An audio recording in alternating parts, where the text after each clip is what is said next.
বিস্ময় নিয়ে এসেছিলেন, বিতর্ক নিয়েই বিদায়। ২০২৩ সালের ফেব্রুয়ারিতে হঠাৎ করেই আওয়ামী লীগের রাষ্ট্রপতি প্রার্থী হিসেবে সামনে আসে মো. শাহাবুদ্দিনের নাম। রাজনৈতিক মহলে তখন বিস্ময় ছড়িয়ে পড়ে, কারণ সম্ভাব্য প্রার্থীদের তালিকায় তাঁর নাম প্রায় কারও আলোচনাতেই ছিল না। সংসদে কোনো প্রতিদ্বন্দ্বী না থাকায় তিনি বিনা প্রতিদ্বন্দ্বিতায় বাংলাদেশের রাষ্ট্রপতি নির্বাচিত হন। তবে দায়িত্ব গ্রহণের পর থেকেই একের পর এক বিতর্ক তাঁর পিছু ছাড়েনি।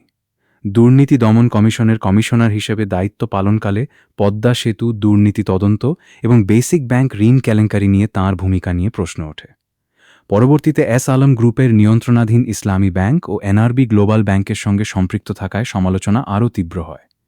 রাষ্ট্রপতি হওয়ার আইনগত যোগ্যতা নিয়েও আদালতে রিট হয়েছিল, যদিও হাইকোর্ট ও আপিল বিভাগ শেষ পর্যন্ত তাঁর রাষ্ট্রপতি হওয়ার বৈধতা বহাল রাখে। সবচেয়ে বড় রাজনৈতিক বিতর্ক তৈরি হয় ২০২৪ সালের জুলাই গণ অভ্যুত্থানের পর। শেখ হাসিনার পদত্যাগপত্র নিয়ে তাঁর ২ সময়ে দেওয়া পরস্পর বিরোধী বক্তব্য দেশজুড়ে নতুন বিতর্কের জন্ম দেয়। এ ঘটনায় বিভিন্ন রাজনৈতিক দল ও ছাত্র সংগঠন তাঁর পদত্যাগের দাবিতে আন্দোলনও করে। জুলাই আন্দোলনের সময় রাষ্ট্রপ্রধান হিসেবে তাঁর নীরব ভূমিকা নিয়েও বিরোধী দলগুলোর তীব্র সমালোচনা ছিল। পরে সংসদেও তাঁর বিরুদ্ধে শপথভঙ্গ ও জবাবদিহির দাবি ওঠে। অবশেষে ৩ বছর ৩ মাস দায়িত্ব পালনের পর পদত্যাগ করেছেন মো. শাহাবুদ্দিন। বিস্ময়কর মনোনয়নের মধ্য দিয়ে যাত্রা শুরু হলেও শেষ পর্যন্ত নানা বিতর্ক আর প্রশ্নবিদ্ধ ঘটনাই তাঁর রাষ্ট্রপতি অধ্যায়ের সবচেয়ে আলোচিত পরিচয় হয়ে রইল। আপনার মতে মো.